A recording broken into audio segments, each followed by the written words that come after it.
Picuris was awarded a Department of Energy grant, and we completed the first one. Now we're on the second one, and we're about to hit a megawatt of solar and as well as battery storage. And I would say we're probably 80% of the way with this solar project 2. Without the Office of Indian Energy, Department of Energy, this wouldn't be possible, right? This whole story about solar has opened up so many doors for us.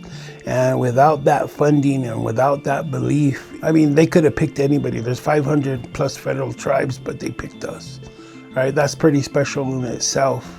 I mean, it means a lot to my people. Like you said, end of the day, again, having that redundancy, you know, being that safekeeping, you know what I mean, having that blanket, that comfort zone, knowing that if the whole lights went out, that the light will still be on here in the Pueblo.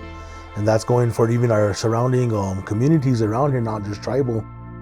We take pride in Picuris, you know what I mean? Being one of the smallest Pueblo, being the smallest Pueblo in New Mexico, you know what I mean?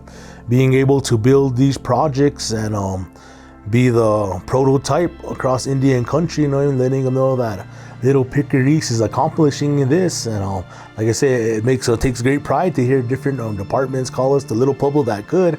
So, you know what I mean? That's showing the way that we're leading clean energy in Indian country.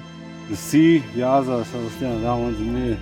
And that's my brothers. My brother said, they're doing concrete, let's go leave our mark so that we could, the generations, and know that it was built by somebody from the Pueblo and that we could do it.